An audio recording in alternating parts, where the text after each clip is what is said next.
Welcome to the Saturday edition of Pump the Brakes. Please like, share, and subscribe.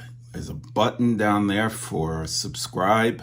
There's also an area for you to leave any commentary. But most importantly, like, share, and subscribe. So today is June the 14th. It is a cloudy, rainy day. And I guess basically that's what my quick update is kind of. It's cloudy with hopefully some optimism at the end. That being said, what I wanted to do is really provide some clarity on some current events that have taken place and speaking to some clients just in the past day, in the past few hours. I thought that would be good to come on and then share this information with all of you folks. Some of you folks are clients, some of you are just the general public. But then again, like, share, and subscribe down below. So recent economic news that came out towards the end of the week, there was a video that I did roughly about 2-3 days ago. This will be an addendum to that. So we have the Consumer Price Index, which is also known as the CPI. That came out on the 11th, and by and large, it was flat. It was nothing really to write home about. Consumer Price Index, also known as CPI, is really where you look at how the economy is reading with respect to inflation. So didn't really have anything that stuck out. It did increase by 0.1%, so that's 0.10 versus expectation of being up 0.20, so it was a little bit lower, and that was helped by at that point in time, and there was an asterisk to what I'm about to say, is lower petroleum prices, so that was definitely helped there. Year over year, we're looking at the inflation rate of being 2.4%.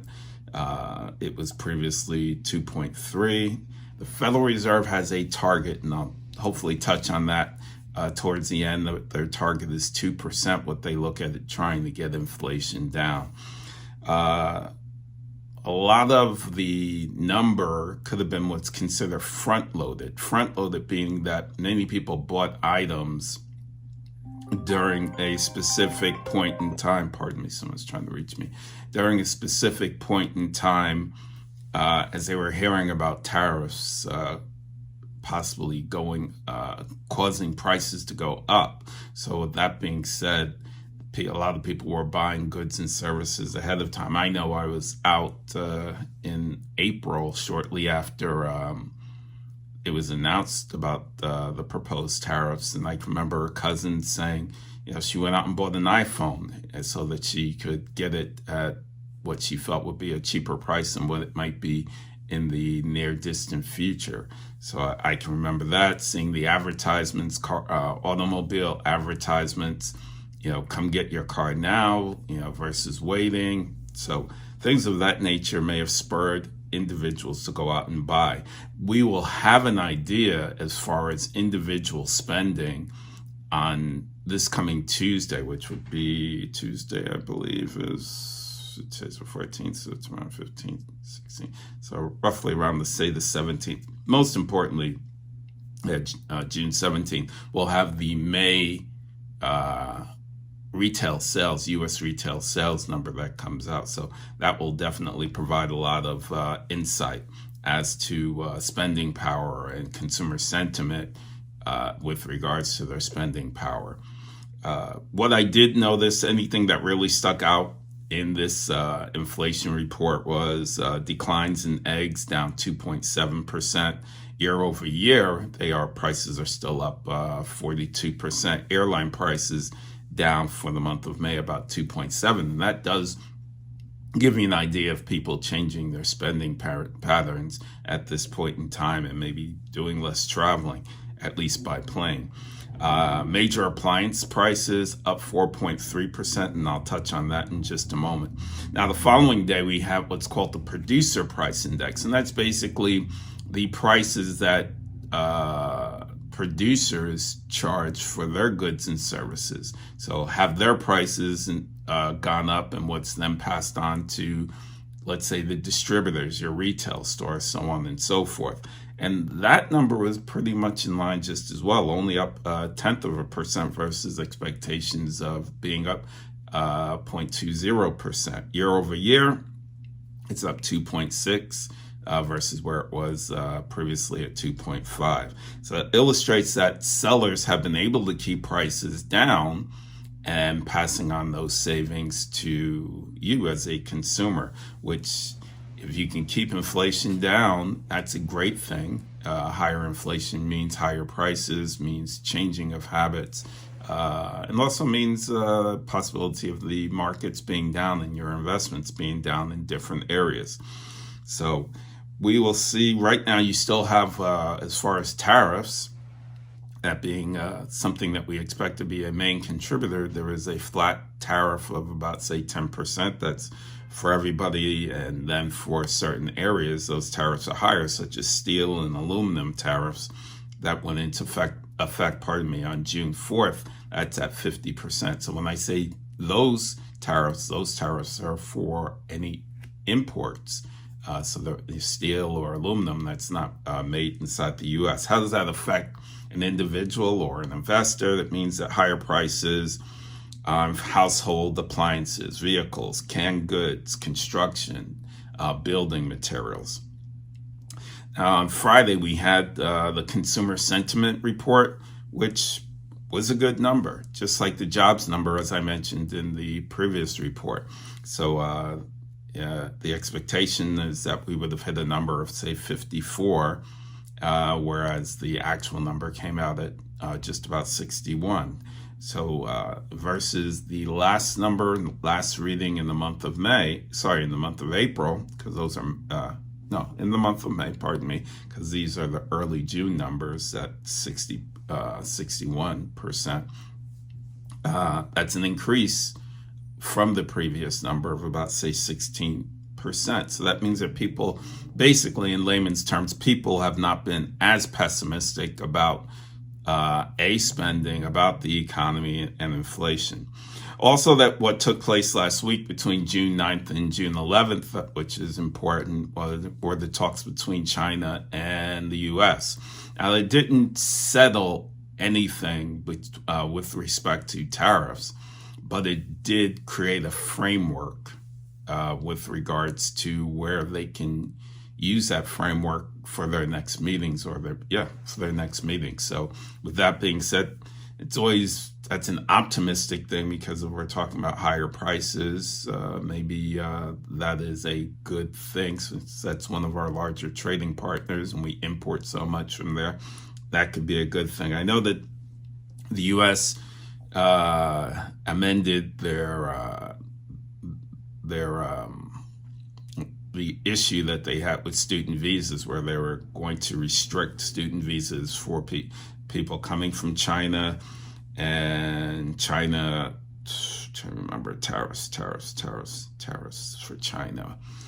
Oh, and there are rare earth minerals, which China then decided that they would not be as restrictive in allowing the United States to export that from them. So that's a good thing. And then the U.S. also then acquiesced on certain electronic chips. That's what I was looking for before.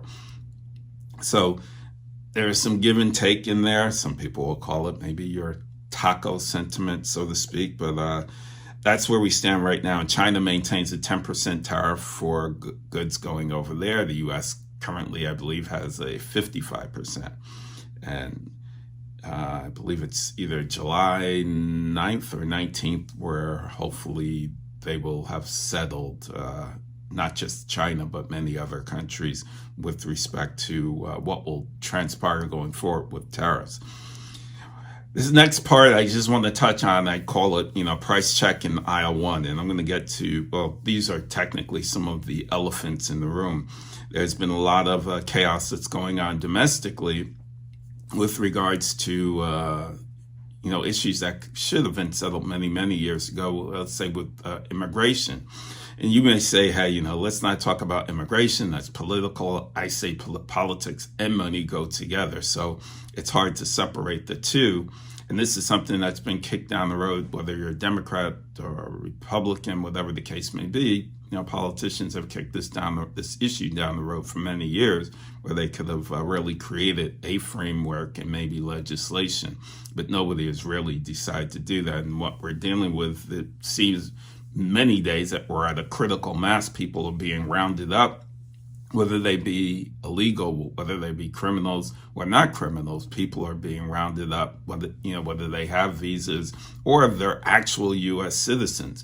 Now, why do I mention all of this? Because it is important when we start talking about investments.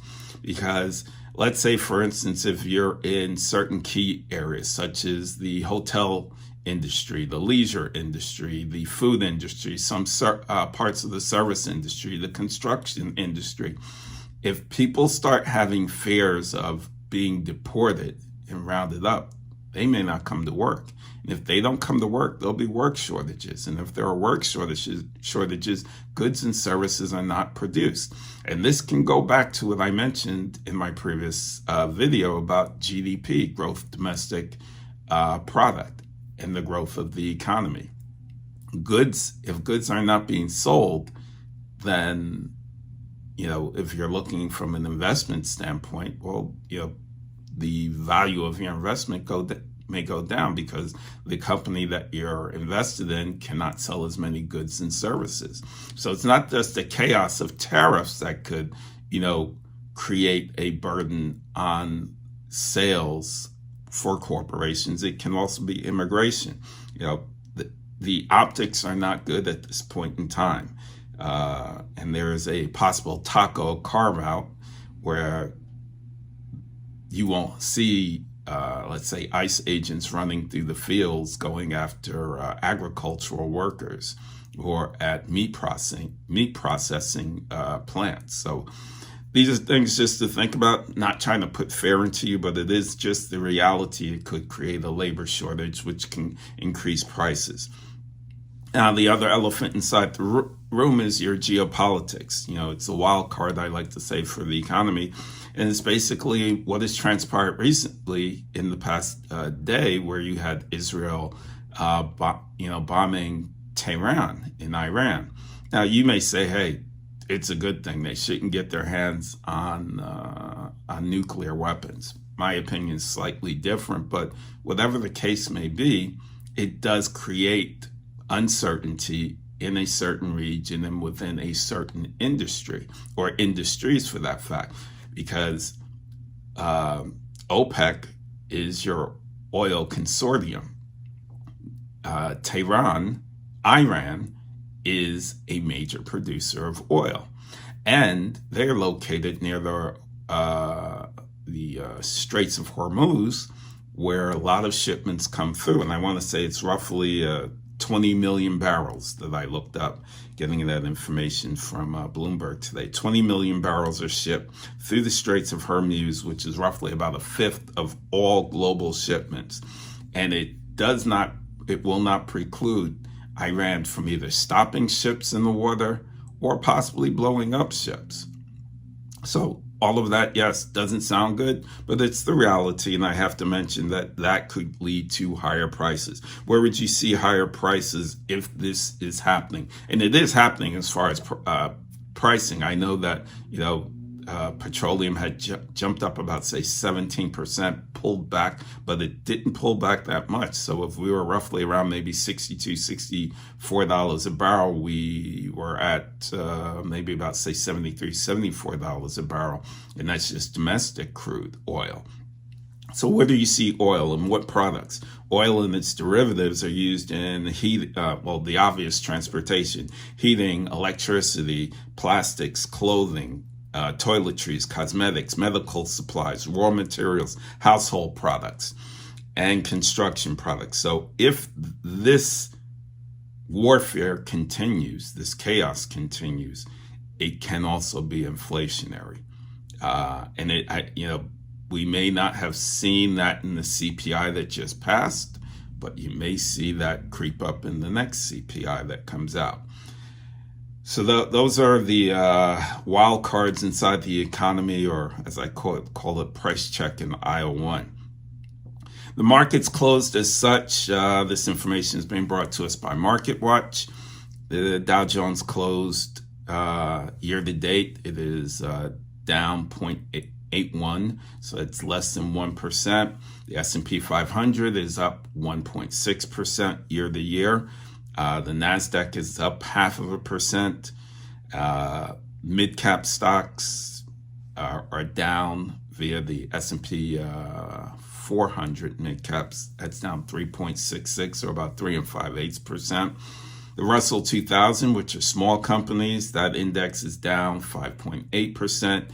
And the outlier is the Morgan Stanley EFO, which is your European, Australian, Far East index, and that is up 15.5% as of the close of business, which was June the 13th. So as we close, what's going on for next week? We have retail sales that I touched on.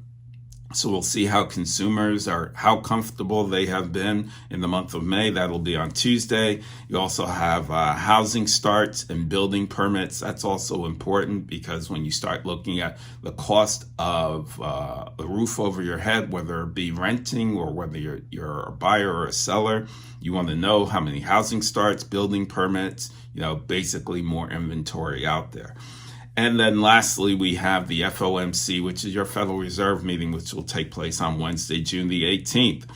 And since the job numbers thus far were not weak, wages had not increased dramatically, inflation is not at the target, but it's kind of in between. It's vacillating, but it's definitely not at a point where the Federal Reserve is looking at it 2%. And then we still have the situation with the legislation where they're trying to pass that tax cut bill, which is your HR1, or AKA your big beautiful bill, and people may have other names for it. And as I mentioned in my previous video, that can not only just look at tax cuts, but it can increase the debt and the cost of debt going forward. So that's the deficit of the United States and the cost of issuing of debt going forward, which creates more domestic chaos with regards to interest rates. So I don't think the Fed will be lowering rates. I don't expect them to raise rates. I think they'll walk away just looking at a wait-and-see situation. That's my thought. In closing, I just hope for stability. The long-term outlook, again, is staying invested. That's the most important thing, because, this too shall pass. So with that being said, I hope everybody stays well. But before you sign off, please like, share, and subscribe. And until we speak again, peace be with you. Take care.